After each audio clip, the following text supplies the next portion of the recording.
was on board Burlington Northern Santa Fe freight train heading west out of Forsyth, Montana. It turned out to be a rad trip, but it hasn't always been like this.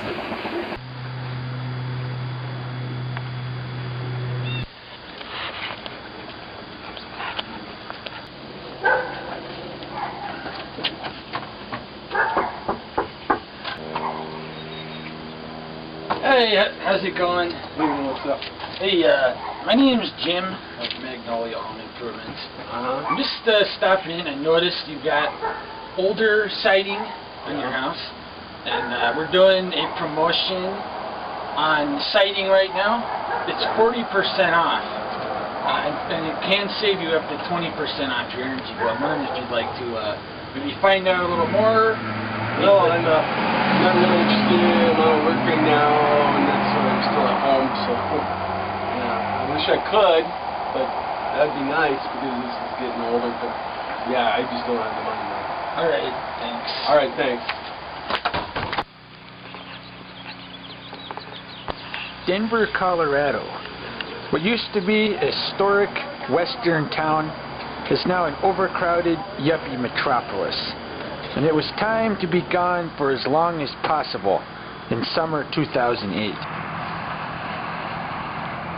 At age 23, there's a lot of things other people might be doing during this summer. But these do not interest me in the slightest. Alright, so it's June 24th here in Lakewood, Colorado. My job sucks. So I've got to go to a family gathering in Chicago in a few days, and then after that I'm going to take as long as possible to get back to Denver via freight trains. Alright, I'm just going to discuss what I'm bringing. First of all, what you'll need on a trip like this is a solid pack.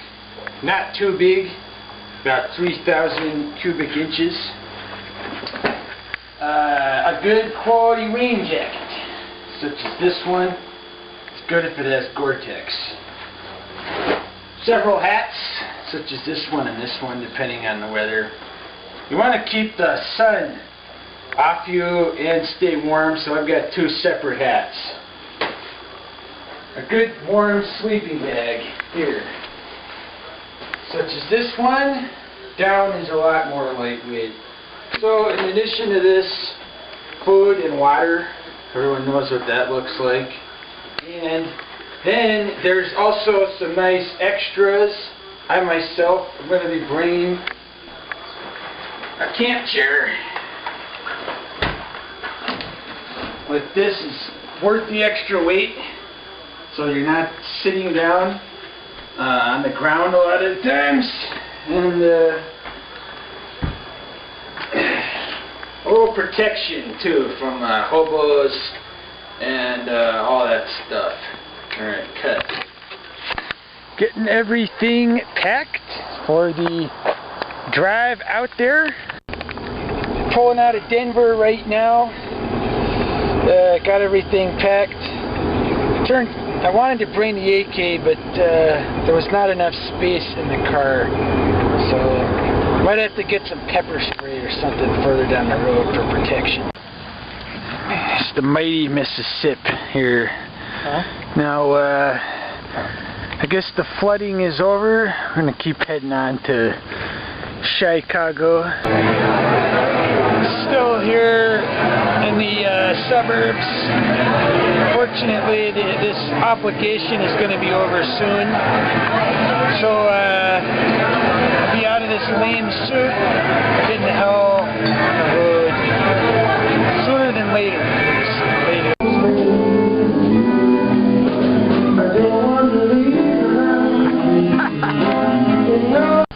At this point, I've fulfilled my obligations. And so we're going to head down to the yard, and I'd like to point out, if it's ultra high security or it's in a really bad neighborhood or something, I mean right now I still haven't totally decided what to do, but I'm considering now going to New York. Before we go any further, I might as well discuss the chief reason why everyone I asked chickened out on going on this trip with me. Railroads have employed their own police for many decades, and for many decades, hobos have worked diligently to escape their detection. Railroad yard bulls are genuine state police and complete a variety of tasks, including investigation of grade crossing crashes and trespasser abatement. And it goes without saying that if they catch you on a freight car, they probably won't be happy. If accosted by the yard bull, there's a wide range of possible consequences a hobo can expect. From a simple warning to a trespass citation to several weeks in jail. Some people can definitely expect harsher treatment than others, such as bearded, grimy men with multiple felony warrants. Generally, yard bulls are only found in the larger rail yards in bigger cities, such as this 36th Street yard in Denver. As for the rest of us, if accosted by the bull on a freight car, it's best to remain respectful and cooperative. Act like a loser and you'll end up in his cruiser. But if you play his game, he might only just make you get off the train. There are other vehicles in yards besides the bull. Many people cannot arrest you, such as this ATV checking brakes. One good way to beat the bull is to simply wait outside the yard in a place where trains go very slow and get on there. I'd also like to briefly discuss the issue of hitchhiking, as it is the main other alternative to freight trains as far as free transportation in the United States.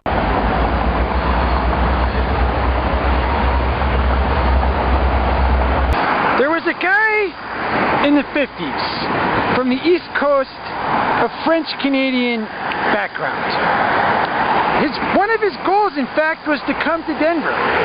All he had to do was magically stick out his thumb in a place like this, and a ride would instantly appear. However, in this day and age, you could wait an hour, or 3, or maybe not even get picked up with today's paranoid television-watching motorists.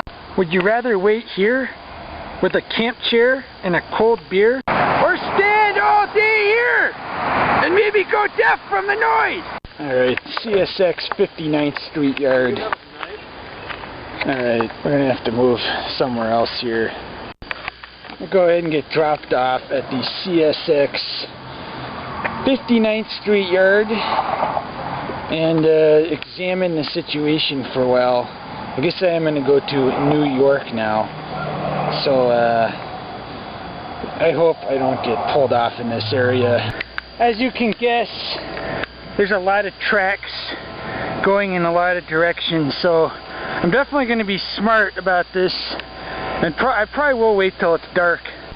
Further up the tracks, you've got 2 stopped double stack trains. I think they're going east, which is where I'm going. I don't know what to think. They're airing up right now. I hate to say it, I can't even tell which way is east or west out of this area. This train is just pulling out of the 59th Street CSX yard, considering taking off, although it does look like there is security. Is that security? I don't know. It's just some guy in a truck. It's just gonna have to pass the first one. I effed up, so there should be another one shortly, I hope. But there's no security down here anywhere. Might be a long wait for the next one. Guess it's time to kick back. Alright, I'm gonna nab this one here.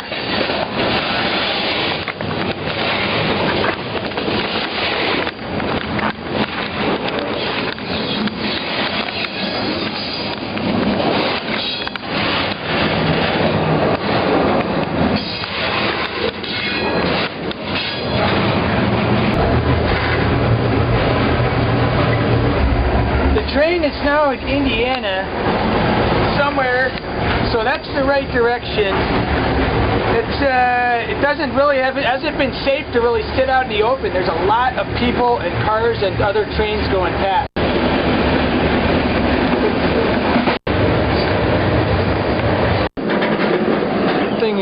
So basically blazed through the night. This is somewhere out in the Midwest area. I'm not even sure where. Like hopefully again is still going towards Ohio and stuff. It's been a pretty nice temperature and stuff. Lots of mosquitoes. Going pretty much the exact scenery the entire time since I started in Illinois. Anyway, it's day 2 here. Going through Ohio, still going east. So my goal of making it in 3 days is still possible. Although there have been a few junctions and I'm not sure where it's going to end up. It could go to Pennsylvania or Cleveland. So either way, it's getting closer to the right place.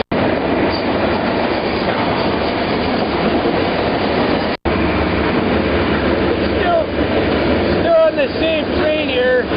It's either going to go to Cleveland or Pittsburgh, I think.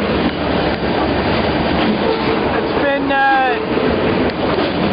lot less peak crowds than I thought. I thought it'd be next to the highway the whole time. It's been going through this forest the whole time, so it's been really pleasant.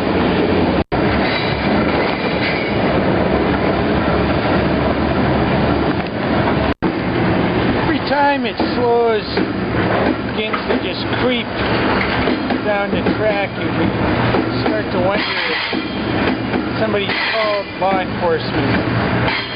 Ahead on the road, I don't see anything, but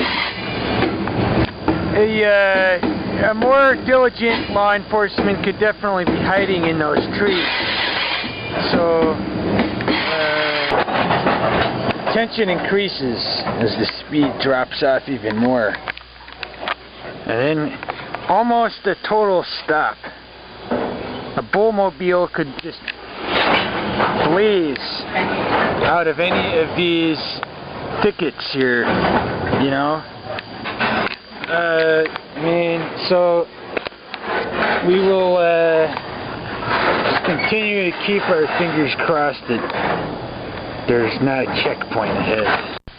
There are many times when cargo trains just stop for no apparent reason. And so many folk often complain that this is a mode of transportation that's just too slow. Much like the average Democrat voter.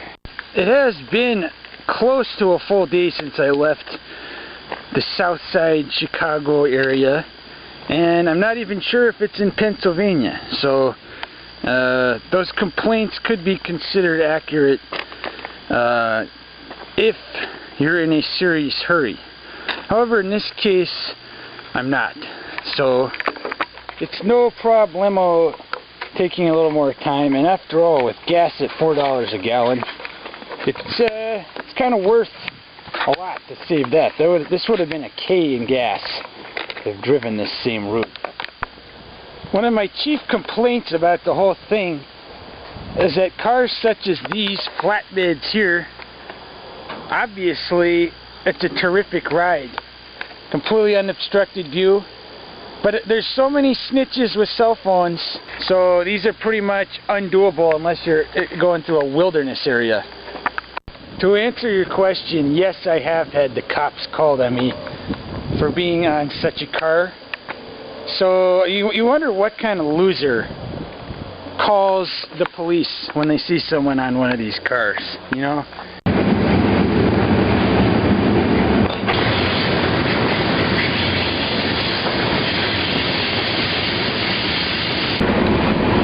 Gonna blaze right through P-Burg. Doesn't look like trains usually stop here, so I'm not gonna get off.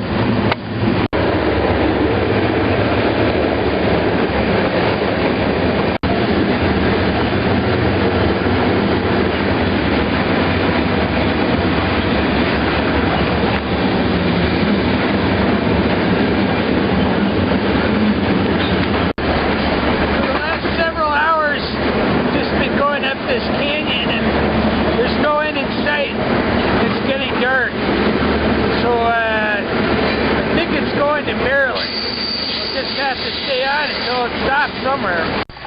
Alright, long story short, I got into Cumberland in the darkest hours of the night. So that's somewhere in Maryland.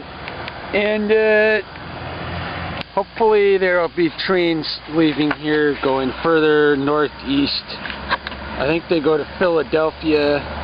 So from there to New York, it shouldn't be too tough. As it turns out, the Cumberland area is very historic. Among other things, this is the head of the Potomac River. So I'd be very leery about drinking the water out of the Potomac River here. We've all seen the effect it has had on the losers further downstream. Yeah, it goes to Washington, D.C., you know, that makes sense now. So, I've seen enough of this. I got a long way to go. I'm gonna head over to the train yard back. See if something shows up.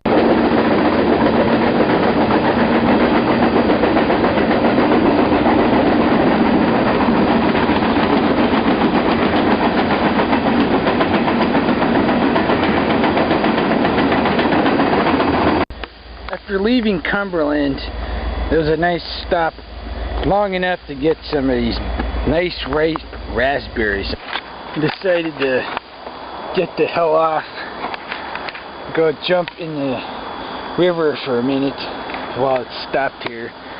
It's a pretty nice area, but it's taking a lot longer than I thought. It stopped here in the forest somewhere near Brunswick or something.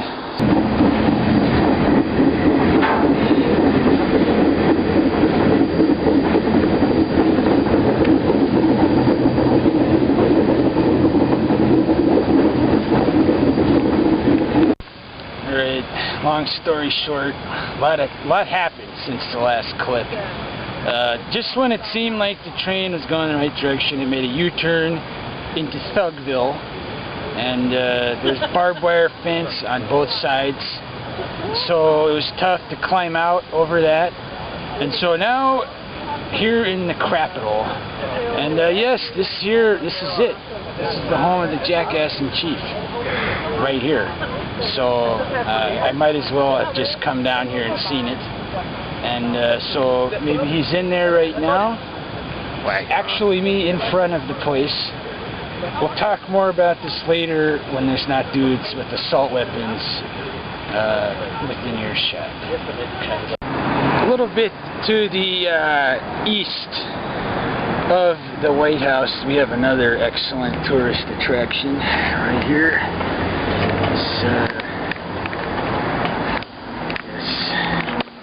Couple of many sleeping beauties right the hell here on 1400 New York, 1,000 feet or so from the home of the Jackass in Chief. There was an age in this country before the time of losers, charlatans, and cretins, when they still made memorials. Alright, it's time to get out of the DC area. Alright, so obviously not getting a train out of here. I'm going to get the $20 China bus, you know. I mean, unlike Greyhound, this one is actually a decent deal and it's not all crack dealers on it. So, I mean, I don't know what to say. This area, this is not that great of an area, this Capitol. I've already been here too long. So, alright, well, it's New York. Throughout my times on freight trains, pretty much unanimous opinion has been to hate on guys with camp chairs. But I'd say right at this second it's worth carrying. Alright, I'm pulling out at NYC here, at Dan's place. Hey, it's the Dan Abode. Yeah, the Dan Abode. The Castle O'Dan. So, I hate to have to do this. I was not going to deal with the New Jersey toilet area yards. So just to get out of the main area, I'm going to have to do this, which is a cop-out, I know. Regardless, I mean, basically, I don't have the time to deal with the yards getting out of here, and I'm not interested in it. And it is a cop-out to take scam track for me. But, you know, there was no other way to get to this buffalo. We've got another engagement before the real trip starts, other than doing this, so I apologize for that, for making this part of the trip boring. The plan was now to go to Buffalo for several days and stay with a family friend. Afterwards, proceeding through Canada and Canadian Pacific. So I went across the border to find out a little info on freight trains in the area. Alright, across the border, I'm going to try to get some info about freight trains. See if they're stopping at this passenger station or if they come through here at all. Hey, I was just curious, I'm just taking some pictures. Do freight trains ever come through here? No. This is just the Via Rail? Via and Amtrak. Where do the freight trains, over by the Peace Bridge maybe, you think? Clifton. That's the only place you're going to see a freight train coming off the Stamford side. Okay. Or Rob down through Stamford and then Clifton. Is that pretty close there? Yeah, it's only a mile and a half down the track. Okay. Great, thanks. All the trains from Canada through Buffalo come across one bridge over the Niagara. As you can see in this area, directly right on the U.S. side, border thugs from both countries are here. So basically, just walk across the Peace Bridge, which is a mile south. There's no reason to come on this, because there's border thugs, there's infrared, and it's just as easy to go the legal way. Right. Okay, I may go left. I guess. Hi. Where do you live? Buffalo. Where are you going? I'm dropping him off at Bay Beach. Thank you. Can you tell me where the nearest gas station would be? First exit, there's one right there. Okay, thanks. The situation on the other side of the border looks pretty low-key. I'm not sure exactly what's going on. These trains seem to be doing some switching or something, so I'm prepared to depart. Got everything you need, food and cartridges of cold beer. Alright, still sticking around here. One dude mentioned that there are trains, some of the trains coming through here go to Detroit. So there's been some with auto racks, and I have avoided those, so I'm still hunkered down under this bridge and will be so for the foreseeable future. Except for one small issue involving a police cruiser. That's it. Alright. I have been told to leave the country. Some snitch saw me under that bridge. So I'm pissed off, obviously. But, you know, I don't need this. This isn't why I'm doing this. I think I'm going to go to the Buffalo CSX yard. I don't know what else to do. You know, I don't want to go bad enough to do this. So I will talk to you soon. So basically I have to walk from Canada to the CSX yard, which appears to be a considerable distance. Just what the doctor ordered. Union Pacific engines, right? Yes. On the front of a CSX train. That means it's going to Chicago, which means that I am getting the hell on this and kissing this crap goodbye. Forget Canada. It would have been nice, but it ain't happening. Pulling out the Buffalo yard. Much better. It is nice to be back in the United States.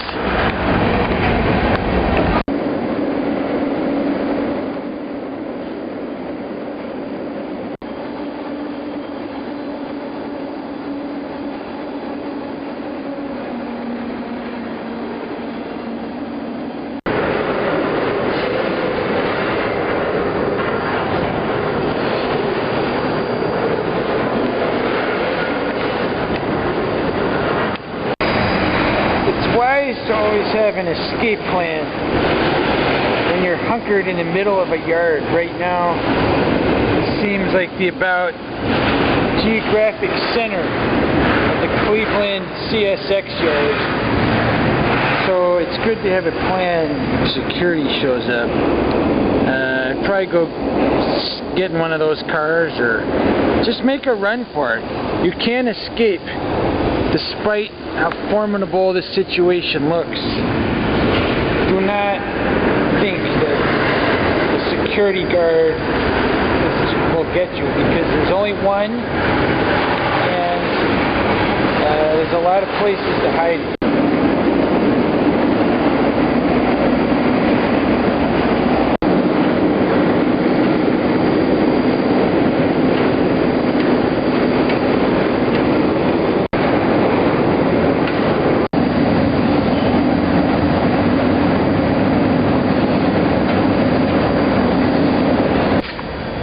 There are many times on trips such as this when one finds themselves asking what the hell is going on.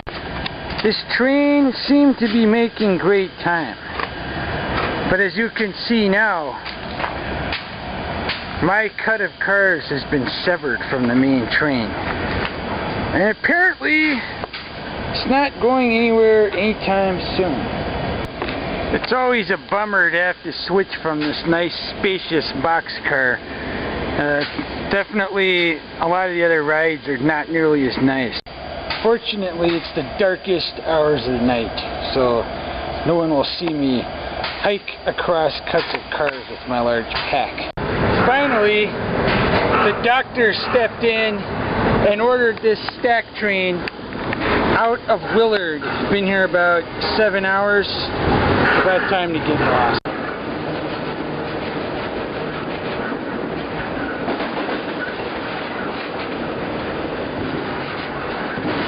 Alright, just jumped off basically exactly where this trip started. Up on this embankment. It's about 10 blocks south of where I got on. So, try to get a bus up to a different yard and get going north. Notice the time of day it is, and then recall the time and it looked like when I left the other yard area. Yeah, it's been about 8 hours of solid hiking towards the Canadian Pacific yard, and I'm still not there. Why not take a bus? Well, the crooks at CTA don't do transfers, so you got to pay $2 per ride. This would have been like 4 transfers at least from that area. I wasn't going to pay $10. So maybe that's something Obama can fix. What a convenient location for a police station. A slow departure out of the yard, it makes for an easy nap in the darkest hours of the night. Arrival in downtown Milwaukee. Alright, this is Milwaukee, which is best known for a couple mediocre pro sports teams and many breweries. So I'm going to try to go hunt some of those down and see what the deal is. And then Pabst, I think, was a little farther up, but they haven't made beer there in years either. Where do they make it now then? Just Miller. Where do they make Pabst and Schlitz now? Somewhere else? Out east someplace. Not around here. Alright, thanks. Apparently the jackasses at all these... I didn't even know what to think. I thought there was still beer here. Not Miller. That's not what I'm talking about. As far as I can tell, this is the only independent brewery remaining. Apparently these losers are not even interested in free publicity. So I don't know what to say, you know. They used to make beer around here, now it's a bunch of jackasses. And so apparently all the beer is made at Miller now. PBR, Schlitz, all that stuff. The old Schlitz building,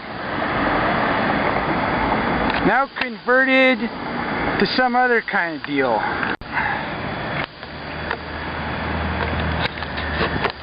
These gorgeous old buildings have now been converted to assorted schlock, such as this insurance agency here. I mean, I don't know what to tell you. I wanted to show some brewery stuff.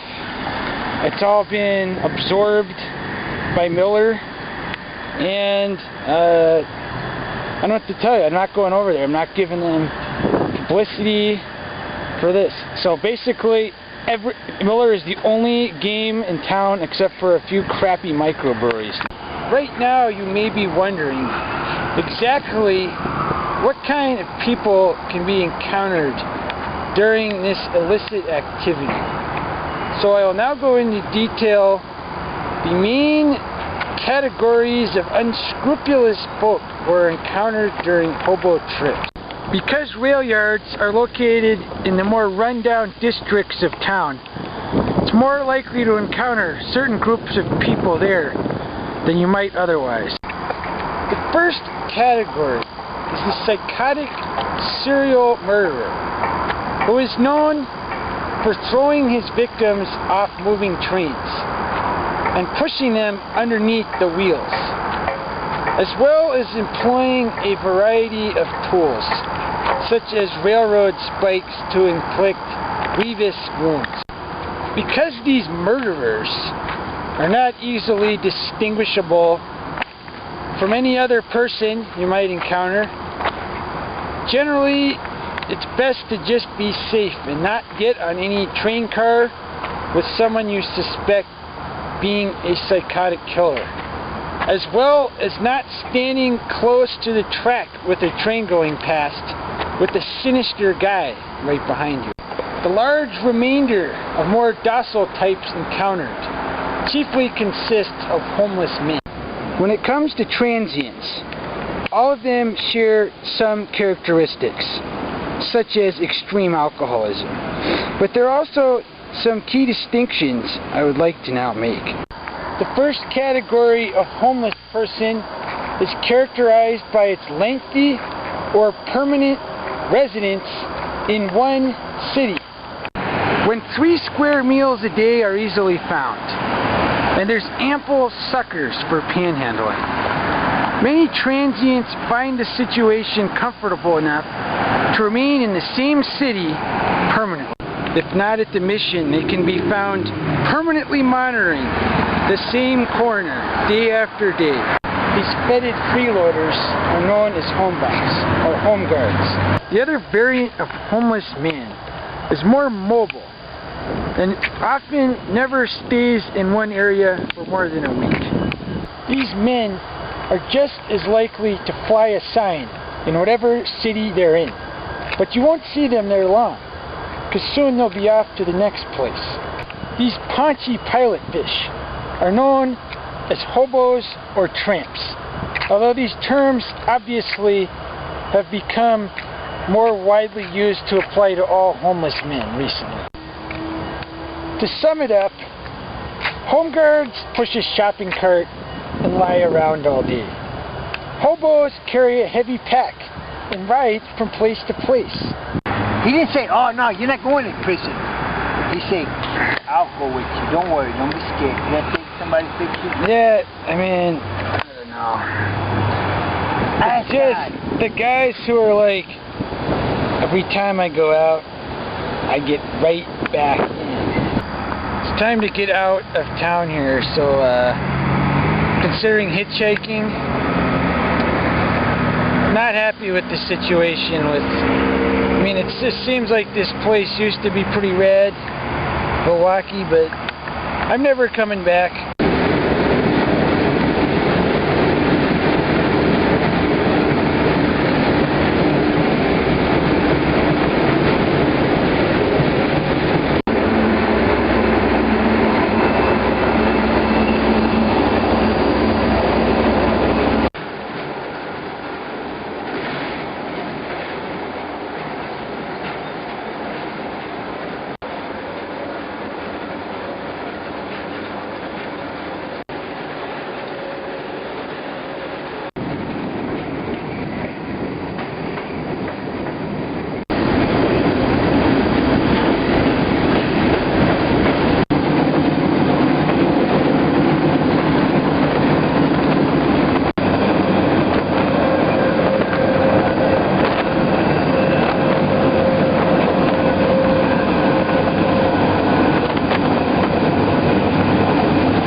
arrival in the St. Paul yard.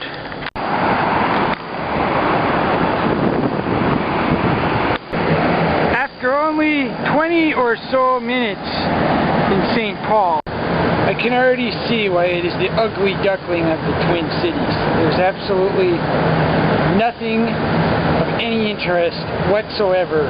Right here, yuppie condos line the waterfront.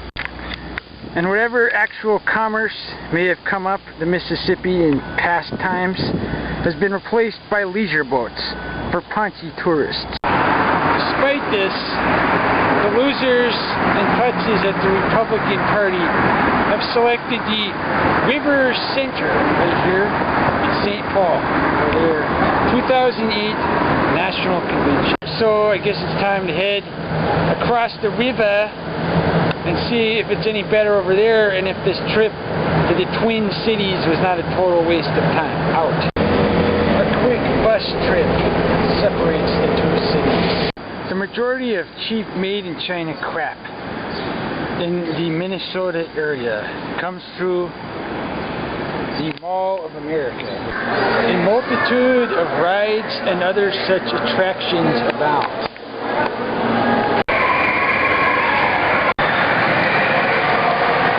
But be prepared to shell out. And I'm not on that kind of a budget this trip. Despite the multitude of standard mall schlock, as well as unique specialty stores,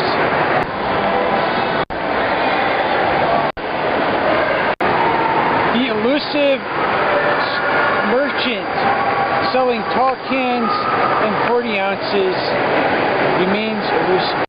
I have been accosted for having a camera by, what's happening? What? Absolutely nothing. Nothing.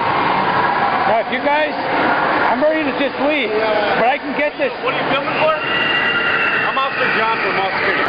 If you show me the exit, I'll show you myself buying a ticket to the light rail out of here. I'm trying to get out of here. I promise. I have not drank anything. I've done nothing illegal. But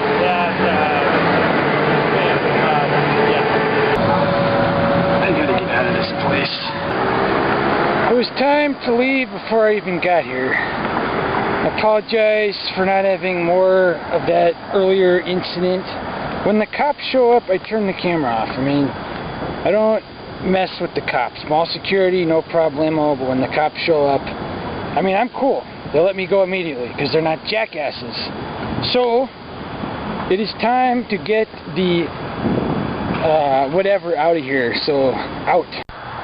In the gloomy, dark shadows of St. Paul, I make my campsite. A glum day in Minneapolis. Intermittent rain the whole time has sequestered me in this boxcar on a siding somewhere. I've been, I don't even know where the track is. It's raining. Long story short, I do not know where the track to get out of here is. Everything here is not going anywhere. And it's raining like crazy. The cars begin to move. I haven't a clue which direction I am now going. The cars began to creep forward. I just decided any place but here. But then they just back right up. What the hell? And then comes back to a stop, pretty much right where we left from. This BN has just pulled in. Pretty spacious. Pulls into a large yard and comes to a stop. Rail yards can be unnerving places in the dark. Between these sinister corridors of cars. Still stuck here in Minneapolis. I'm just trying to figure where the hell we can get out. The entire thing is fenced off. There's dudes driving around.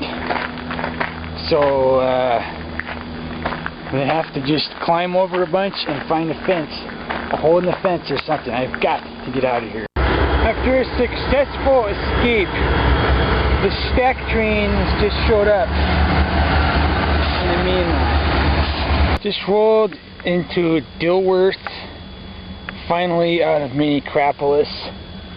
And I'm going to have to switch trains because I'm going to try to get one down to Laurel. Most of these stack trains take the High Line, which goes way north. Since there's time, I'm going to try to get to Laurel and then go to Great Falls and up to Whitefish from there. Directly west of Dilworth and Moorhead is the main cheese of the area, Fargo, North Dakota.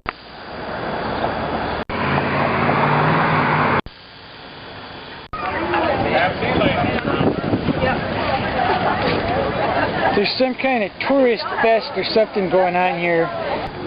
Roger and Vicki Ferris operate Art from the Farm. They're from Toledo, Iowa at the Fargo Street Fair and have all these nice wares, as you can see.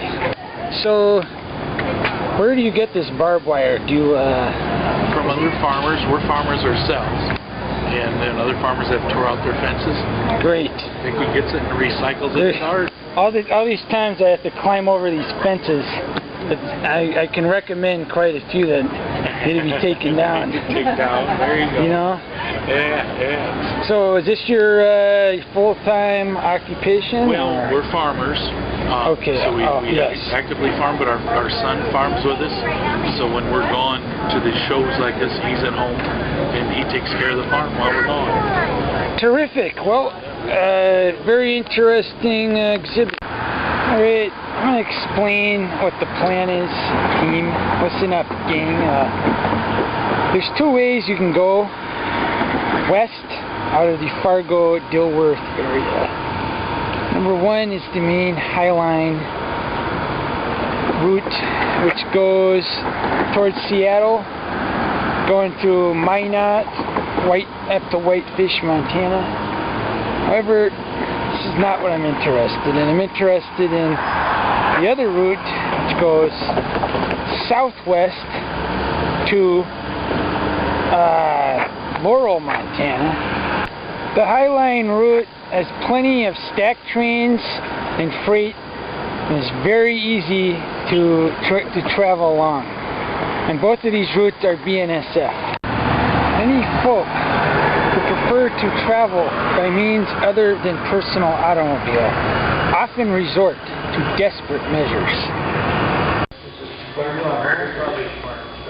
Thugs, pimps, and cretins, all of these are readily found aboard these buses. The conditions are cramped, and the bus must stop every hour or so to disgorge half the occupants for a smoke break. It is for these reasons that I have never been and am not ever even remotely tempted to take the dog anywhere.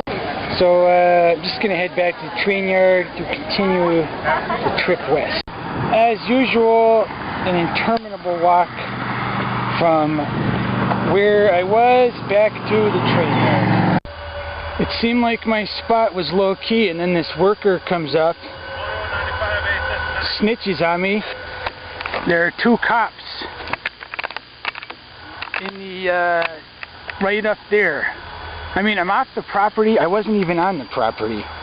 So just shut your mouth, Jim. Like I'm gonna get on a coal train. If you notice through those trees, those two vehicles watching the train leave. Yeah, I'm gonna get in the coal.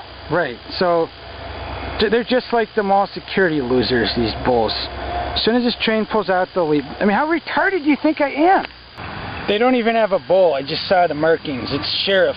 So that's a good sign at least. But be careful of snitches. Allow me to take this time to explain the deal with police. An area can be generally very friendly, lots of nice folk, such as Dilworth. However, the cops will still always show up if they are called. And it is their legal liability to investigate thoroughly situations such as this. So what we had here, a jackass worker called in because it was suspicious that I was sitting next to the tracks. The cops might not even care, but they are bound by law to show up. Darkness falls with no sign of the train I'm looking for. Mosquitoes beyond anything I've ever seen anywhere else. Day 2, Dilworth. For whatever reason, there's been complications to just getting out of here. Either the through trains have not been stopping all in the same place, and I finally just went to sleep last night. Now the fortunate thing is that on this departure track, there's a fair amount of Montana Rail Link cars on that train, which means it should be going to Laurel, which is the Montana Rail Link yard. It's got engines hooked up to the west end, so as soon as it airs up, I'm going to hike over and get on and try to get out of here. Finally piecing out of here. Don't care which way it's going.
Train is crew changing in Mandan, North Dakota.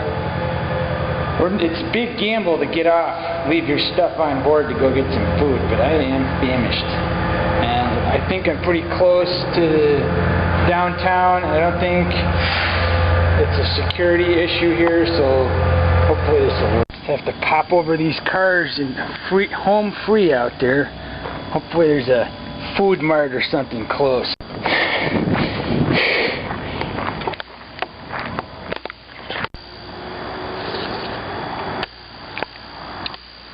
Hours later, the train remains parked in the Mandan yard and then pulls out after I find a cleaner car and grab some food.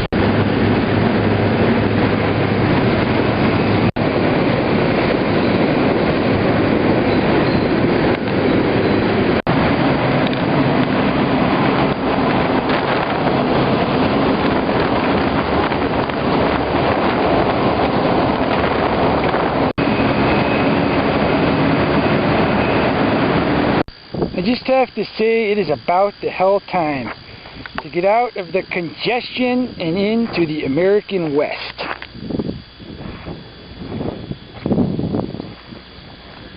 It is only about a 3/4 mile walk from the train yard and downtown area of Forsyth, Montana.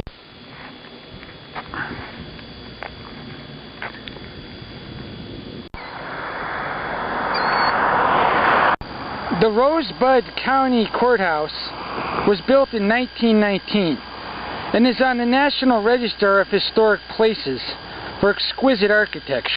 So if you get pulled off in Forsyth, at least you'll see the judge in a very picturesque setting. One of the real capers going on freight train adventures.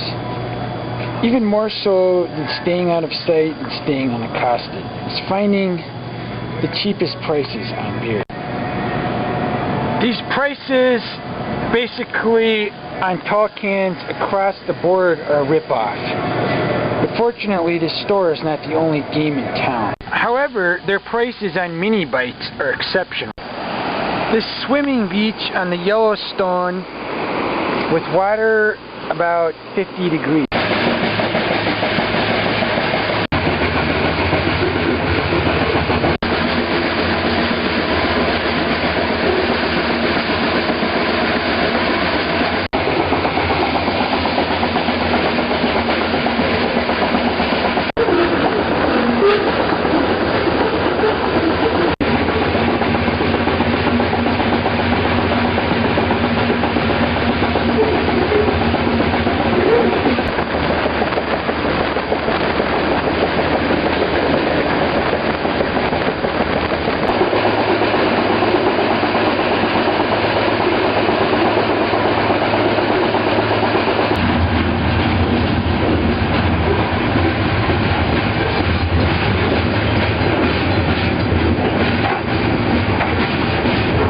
So I'm here in Laurel, where the monster BNSF Montana Rail Link yard is, branching in 5 directions, and I'm going to head over to the Great Falls line now that I have some provisions.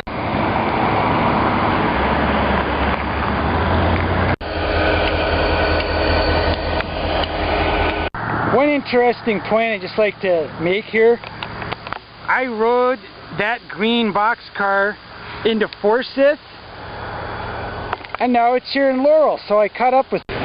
A left turn is the direction to get to the right place.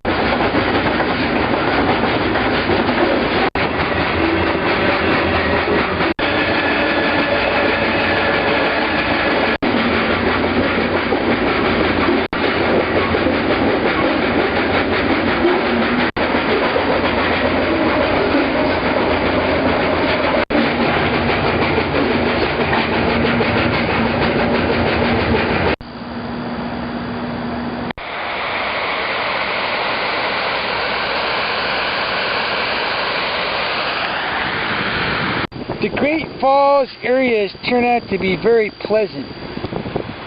Got the Missouri right here, excellent camp spot and swimming, nice beach.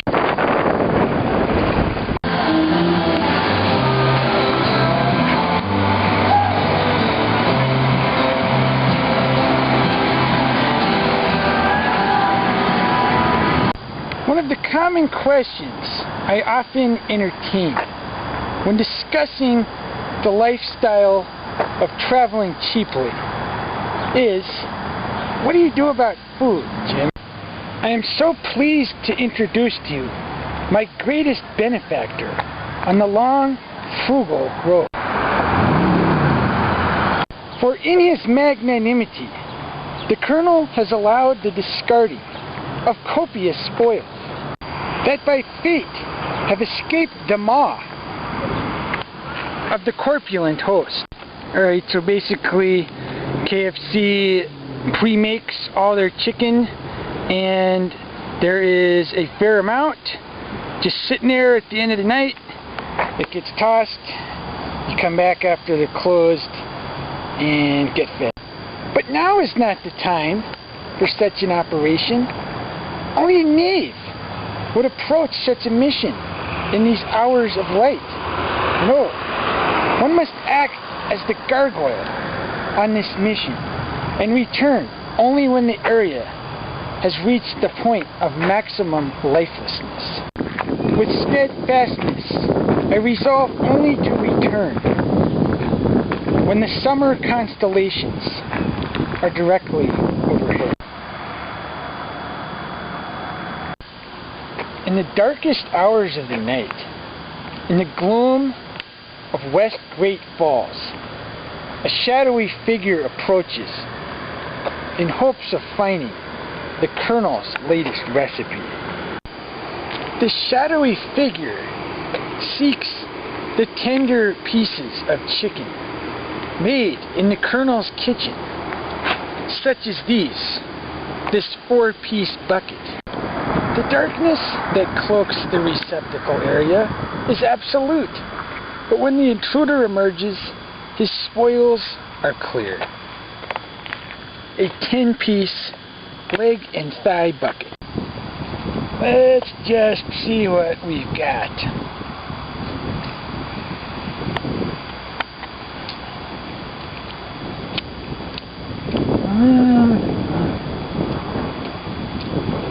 That is what the doctor ordered. Oh, what?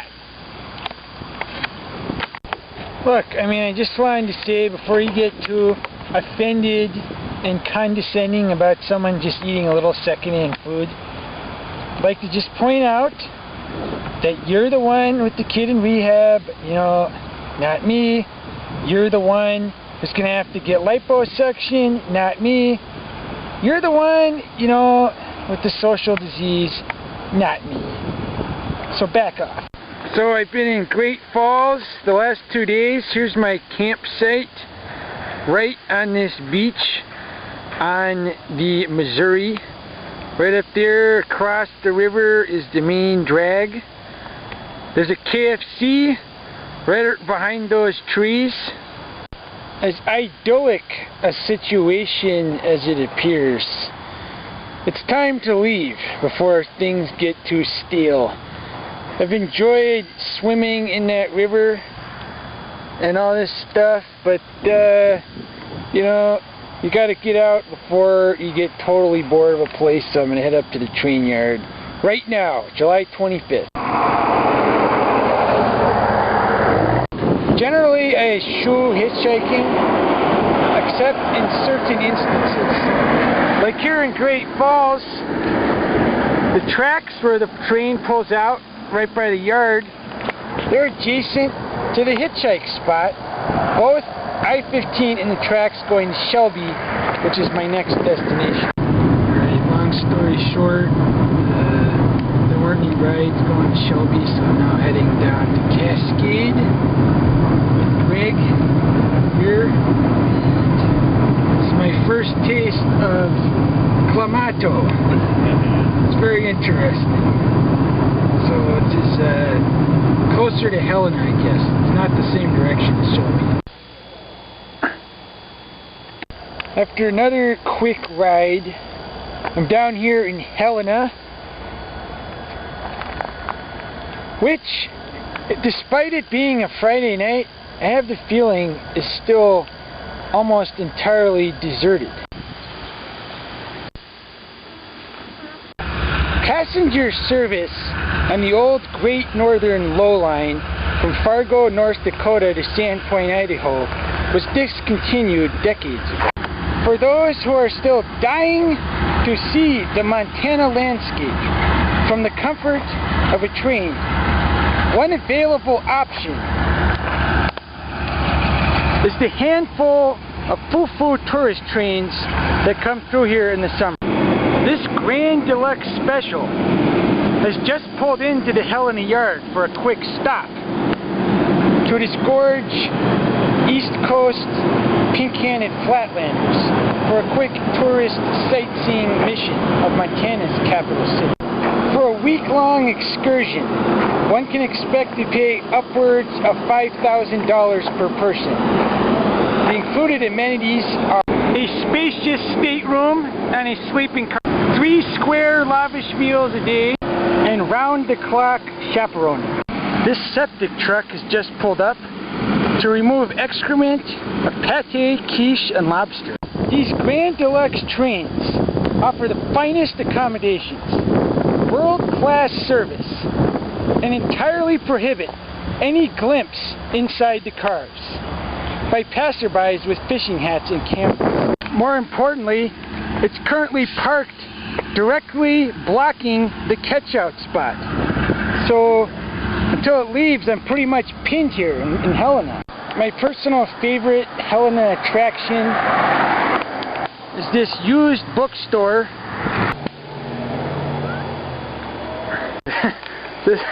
This is the owner, Richard Van Nice. Please tell us how you can give us such a good price on these books. I'm an idiot. So I got the Nibelungenlied and some Spanish.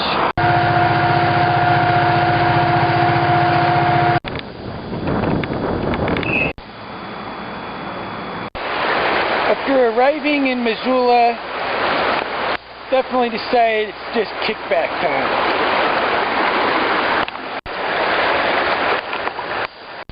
I can't believe it, but from New York to Missoula, this is the first one of these I have seen.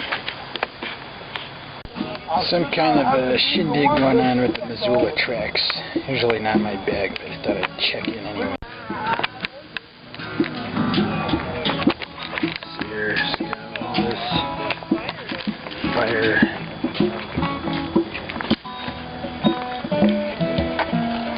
Yeah. There it is. It's about the piece, but I dropped off some of the food bank stuff and there's free beer, so back to the waiting spot.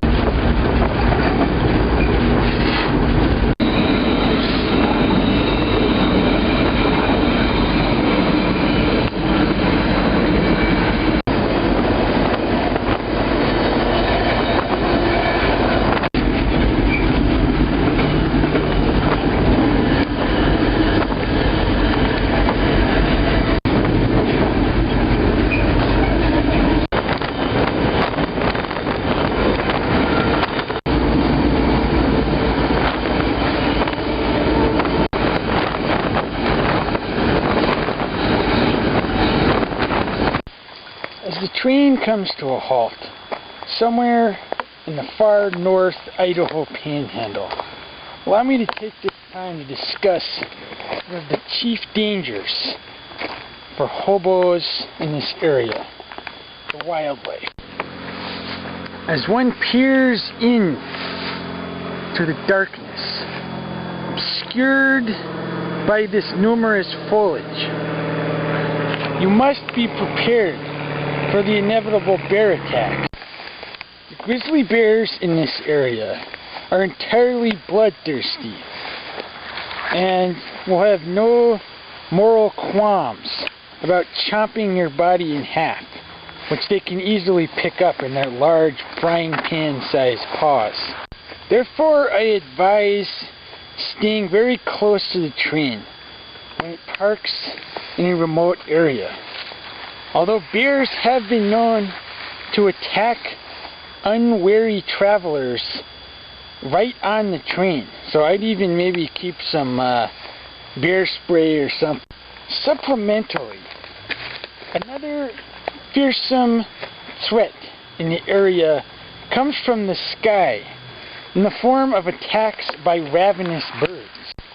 These birds are mostly raptors, although there are several large genus of crow. There have been numerous confirmed reports of large flocks of crows nibbling away the remains of unfortunate folk on these train cars just like these. These folk, despite their bravery for riding the iron horse, failed to check the sky for this ominous threat.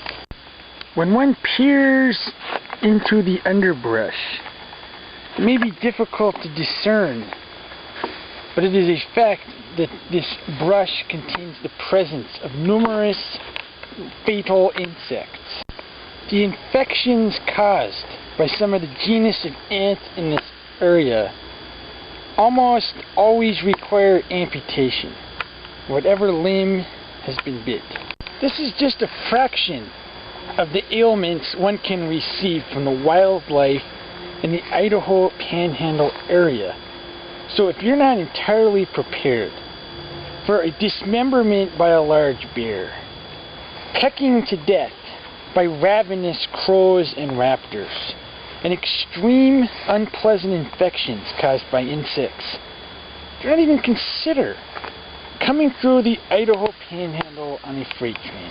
As this trip continues, I'll go more into detail about wildlife dangers in other areas. I mean, they're really too numerous to even list.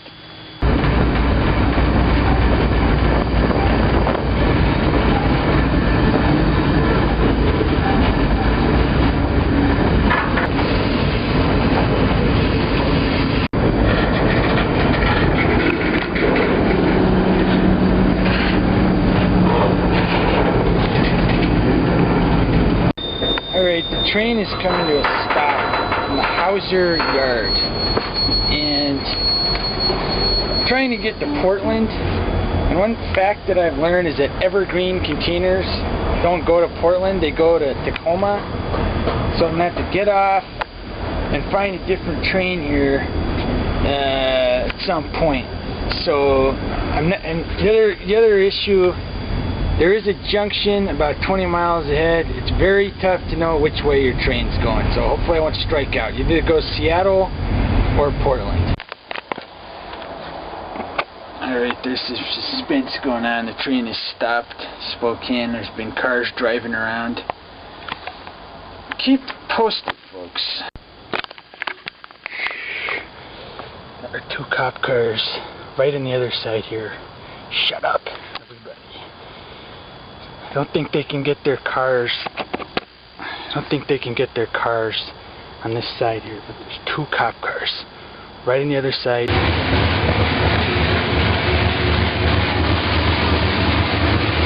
Alright, everybody relax. Crisis averted. Pulling out of Spokane right now. It's just gotta hope it makes a left turn up here. It goes to Pasco and not the other way. Finally going the right way at one of these junctions. So it's going to Pasco. Good stuff.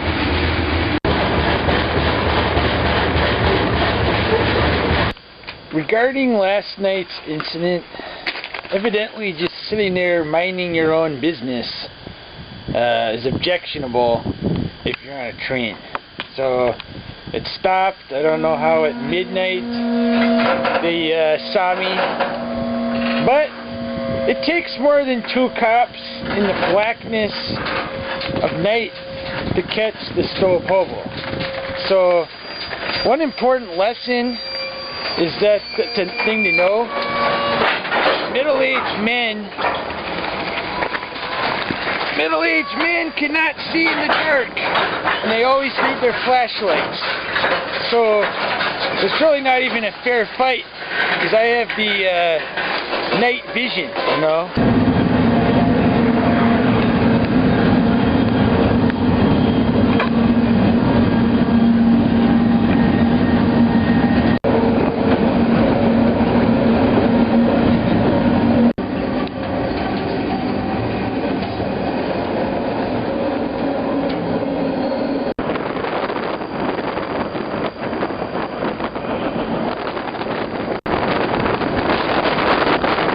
I am going to be meeting 2 fellow travelers in Portland.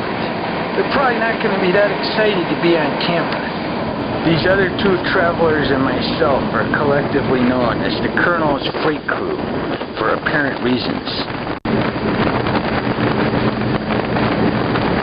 Now rolling into Vancouver, Washington. Just a quick left turn over the bridge will be in Portland. Quick in and out trip here at PDX. Not that interesting in there. There's home bums everywhere. So next train out here.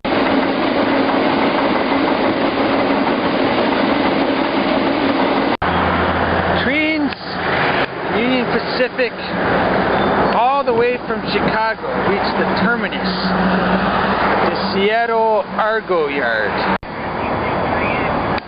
Now officially coast to coast in a period of 5 weeks. So definitely more than half over now. So I'm not sure what the plan is next. This is Seattle. Yeah.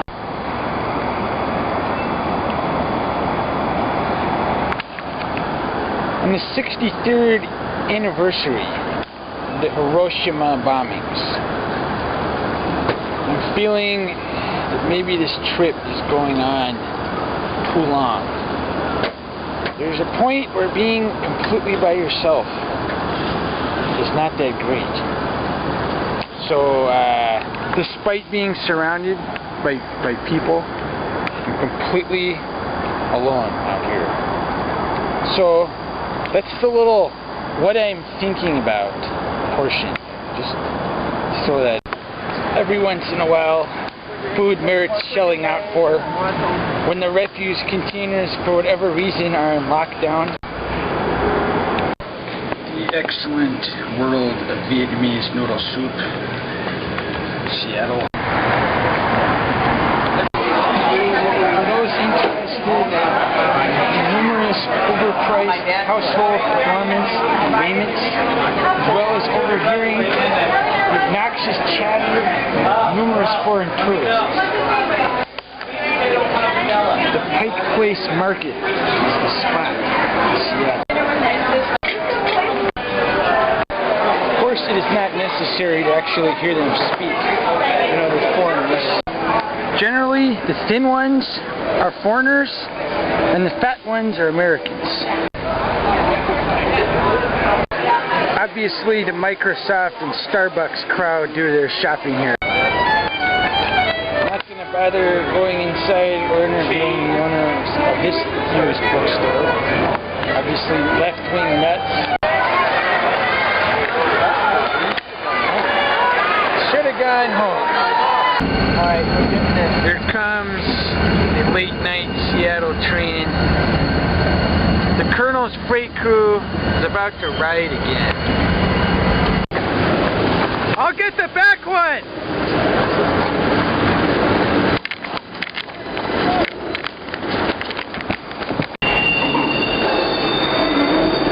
The Colonel's freight crew rides again!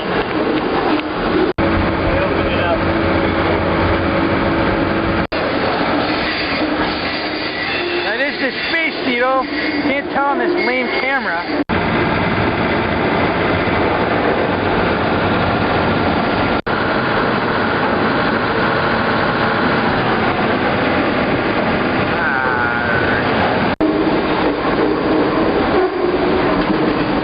So, in the Spokane yard again, where the cops won't show up. Right back in Hauser, Idaho. Just here 4 days ago. Now waiting at Hauser Yard D2 for this JB Hunt stack train to pull out. This train is headed for Chicago via the High Line, but there's no interest in returning to Dilworth and Minneapolis. So Whitefish is the next stop, and it'll be the last stop on this train. So the Colonel's freight crew has been largely mum on this trip. Why don't you guys add some dialogue instead of me for a change? Go ahead. This is Wingman. Yeah, as the co-star of this movie, I'd just like to say that it's image is what it's all about, riding the trains. Yeah, you got to get yourself a shirt. First of all, you got to get something like this. Cut off the sleeves, dark black. Kind of comes out looking a little like this. This kind of color. The lighter it gets, the better. So just remember, when you're riding trains, it's not the train you ride, it's the suit you wear. So the bottom line is, it's about to go through this big fuel station. There are cameras all over the place in there, but I've gone through there before and it hasn't finished.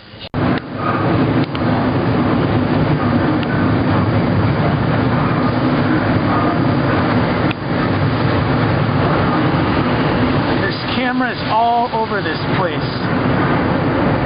And we are home free. Peace out. Just about to go through Sand Point again. You'll notice it looks kind of familiar from the last one.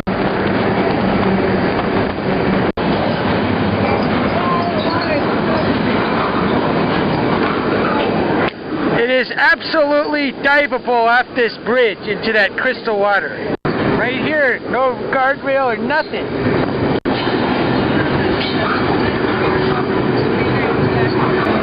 This train is making a left to the High Line. That right is right the way in from Missoula. So, new territory from here.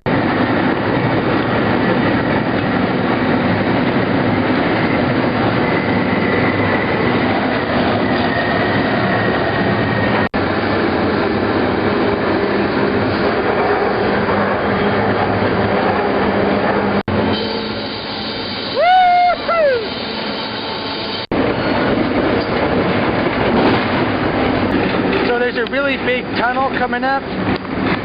Everybody's worried that we might suffocate in it, so hopefully we won't, you know. Tension's building and we're slowing down. Tunnel mouth should be right around this corner here. There's been numerous deaths going through this tunnel. So we're all writing out last testaments as we approach the entrance.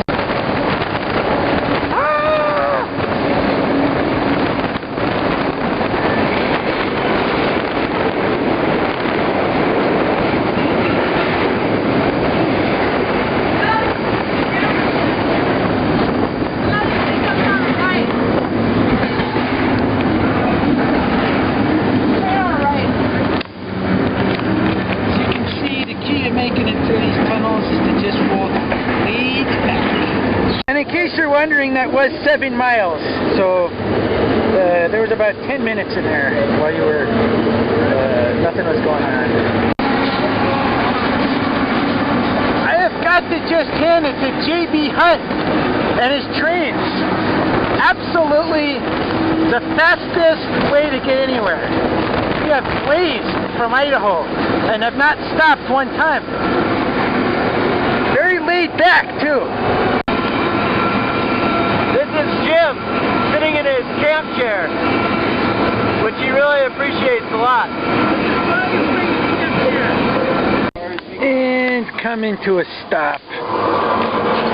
Whitefish, Montana. Completely successful trip.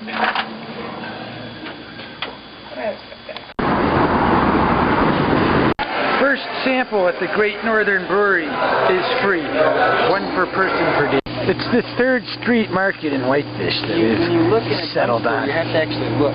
Breakfast is served every day. Buffalo Cafe.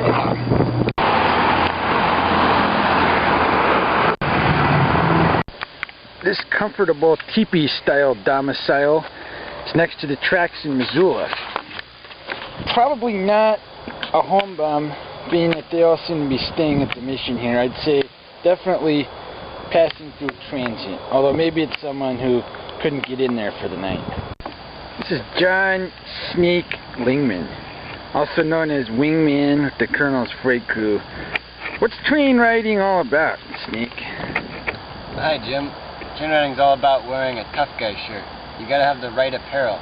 This day and age, you're gonna need something sleeveless. You need to look cool. Obviously, we have separate opinions on that. I'm more into accessories like camp chairs.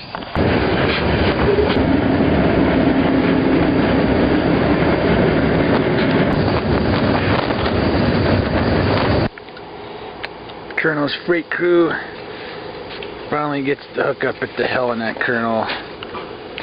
Been striking out up until now. That is like a 20-piece bucket.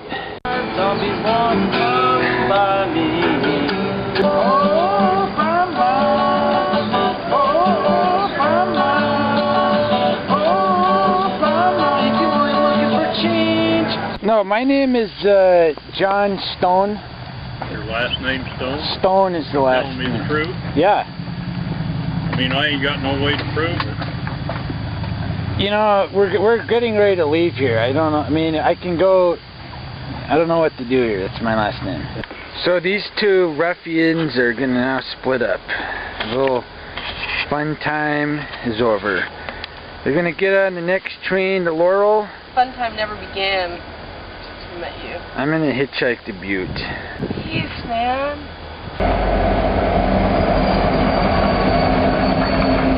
Well, they're right in that car. It was fun. Back to Jim by himself as usual.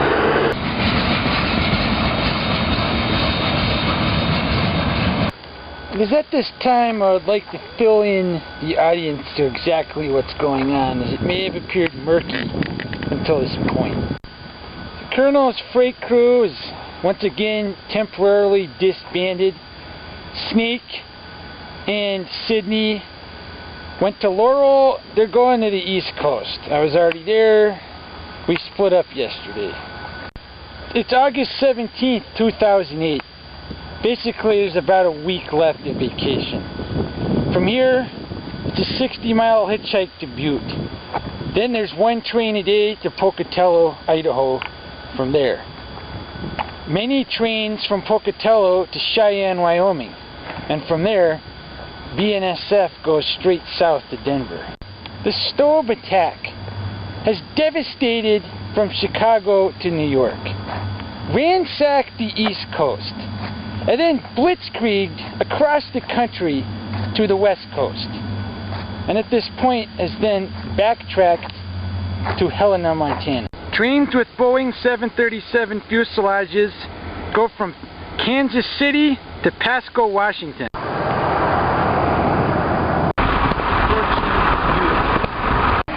Arrival in Butte. So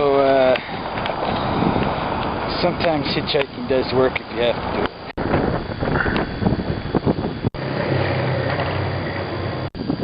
The city of Butte in southwestern Montana during the early 1900s was one of the most important mining cities in the entire United States.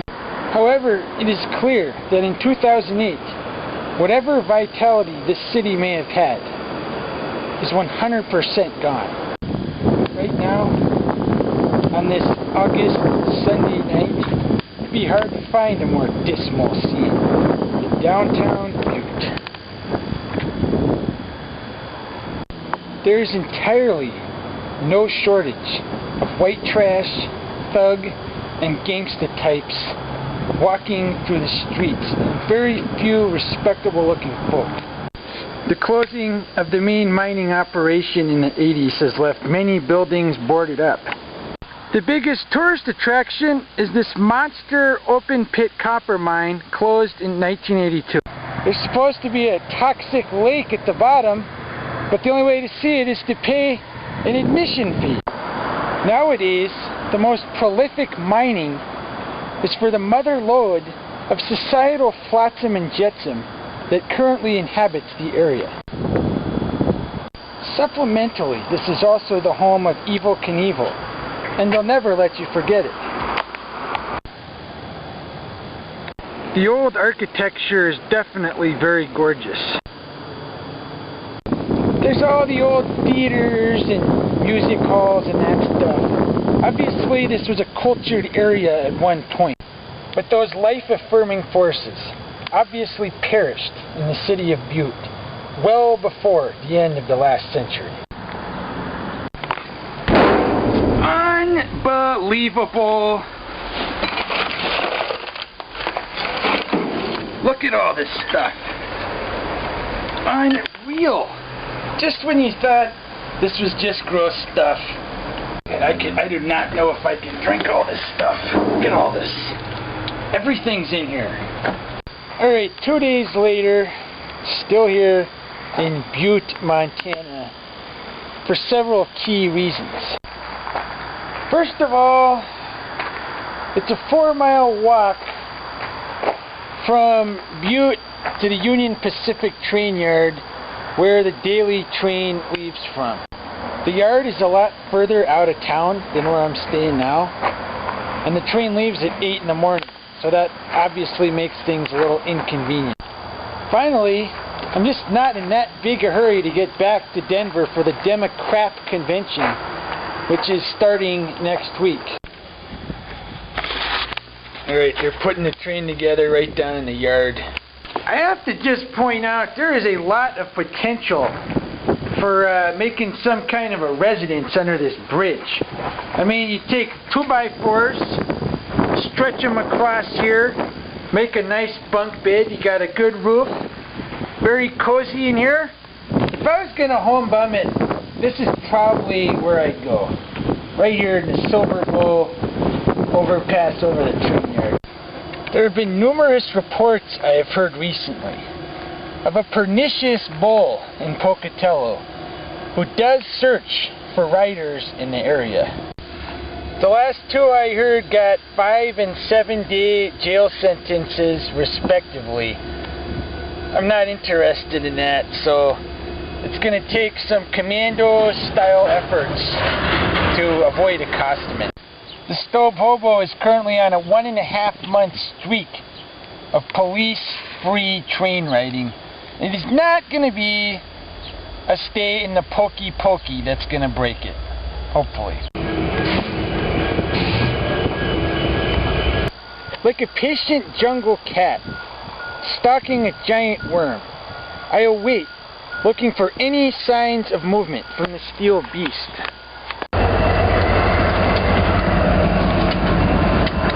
Right, I'm on board, and it just stopped. Hopefully they didn't see me.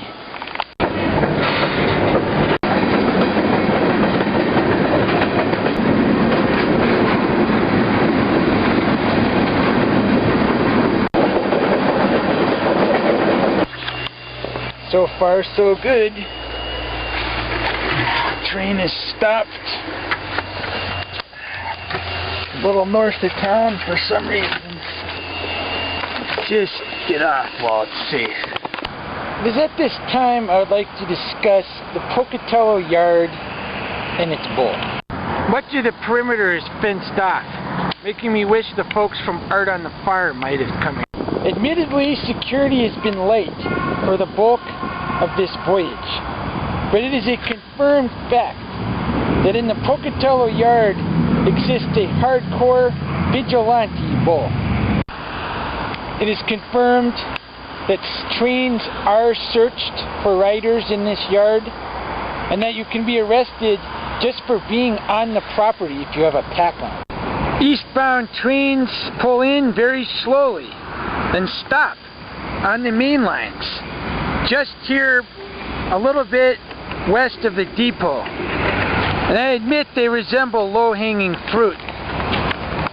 But I am going to take every precaution to ensure that I am not ensnared and given a very hokey turn in the pokey pokey.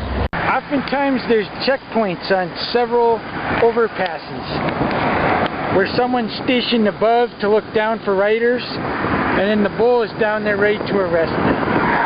Formidable threat from the sky. That worker vehicle down there looks like he's up to no good. I'm not positive what his intentions are. At the Pocatello yard office, there's many vehicles parked out front. It's definitely elusive to me which vehicle the bull drives, because I've seen men coming and going in these vehicles. I haven't seen anyone, A, in a police uniform, or B, in plain clothes, but still with a gun. I wouldn't really mind just waiting around for a while, just waiting for him to show up. Except, it's now Friday at about 4 p.m. And if my guess is correct, this bull, like many others, keeps a schedule of 9 to 5 Monday through Friday. For this reason, I'm going to have to step up the efforts to locate this guy before his shift ends for the week. Just to be safe, I have donned this yellow bike shirt and lost the telltale fishing hat, so I cannot be confused with any train rider in case the bull spots me and wants to ask any questions. Therefore, I'm going to resort to a little technique known as flushing or baiting the bull. Basically, the Union Pacific Company encourages snitching from the citizenry. I saw a couple trespasser-looking guys in the area. I wasn't sure. They might have been like going to get on a train. I saw someone said I should call up because, you know, this is in Pocatello, Idaho. Nothing happened. I didn't see anybody come out of that office, so I don't know what the deal is. I've heard about him. I don't know where he is, so I'm disappointed. I wanted to see him later. Alright, day 2, Pocatello. Camped out about a mile to the east of the depot in hopes that the next eastbound to Green River is going to pull out slow enough to get on. Even though I've not seen any evidence of them searching the trains, I don't want to chance it, you know what I mean? A much safer place has turned out to be the very east edge of the yard, where Pocatello trains are built to destinations to the south and the east. Out of of this yard, trains go either to Green River, where I'm headed, or Ogden, Utah. I'm going to chance this. Hopefully it'll go to Green River. So far, so good.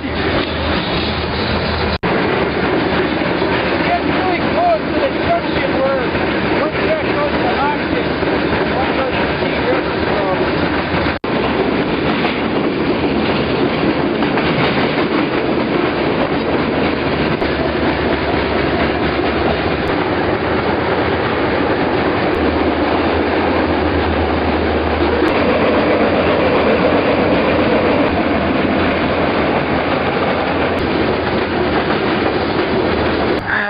Dreading getting back already. Green River, it's like you're already back to Denver. Upon reaching Green River, Wyoming, which is but 400 miles from Denver, many folk might conclude that it is now safe to let their guard down a bit and relax for the remaining home stretch of the trip. Sadly, this is not the case. The long journey across Wyoming contains several indefatigable threats, which must not be scoffed at. The greatest of these threats is the heat. As one gazes across this vast landscape, they cannot help but observe that it closely resembles the surface of the planet Mercury. Daytime temperatures between here and Cheyenne routinely reach upwards of 130 degrees. And therefore, one is taking their life in their hands by riding across this area.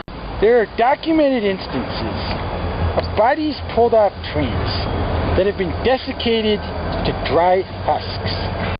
These hobos are usually found with a distraught look on their face and their hands in a death grip around an empty box wine bag in a futile attempt to squeeze out more life-giving moisture. Many hobos have taken a dip in the Green River right under this railroad overpass and emerged missing a finger or toe. There are pernicious clams that inhabit these rivers.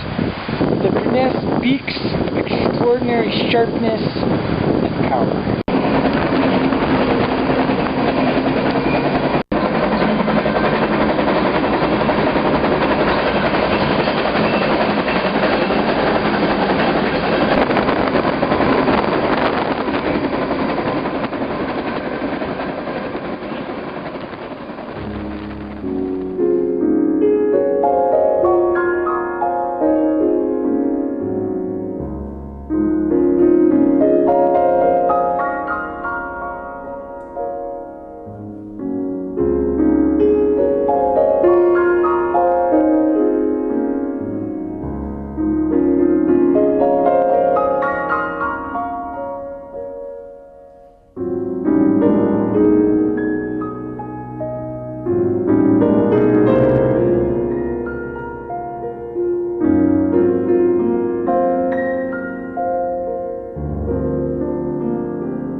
resignation that I stand here in the Cheyenne Plaza, for it is unfortunately about the end of the Stobe attack.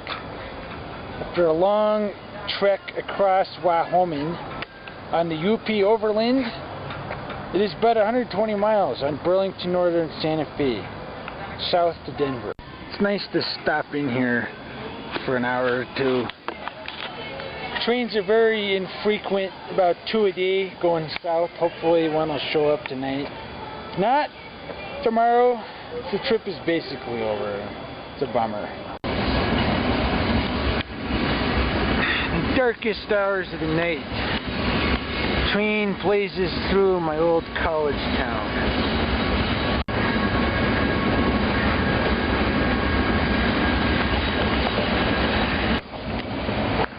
And right through my old alma mater. It's easy to see how I got started with this hobby going on. Long night trip down into Denver. About to go into the yard here before getting into the main city.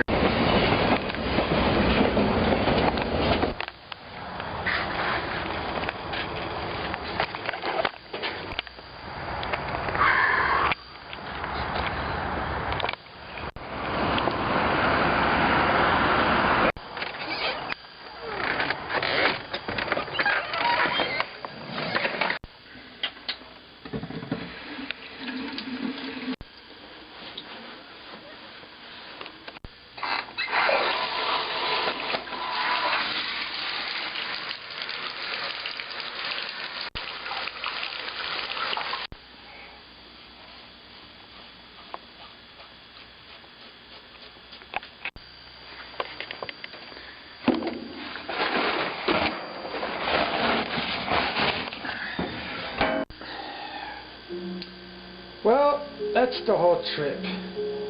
Definitely a good way to spend 2 months out of the summer.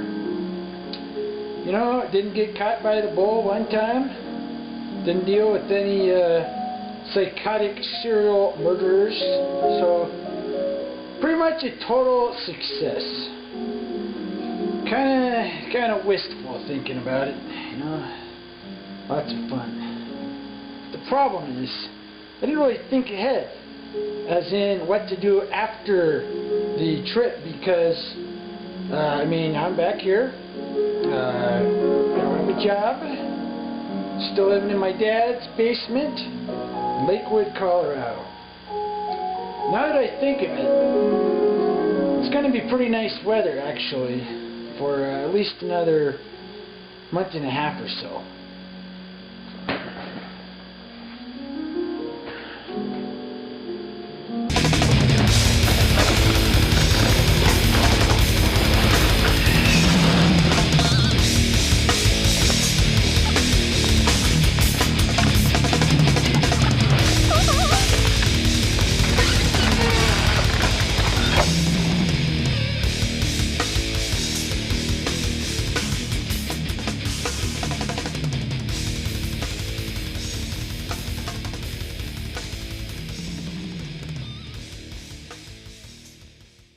I advise checking the sky very frequently for the presence of these raptors.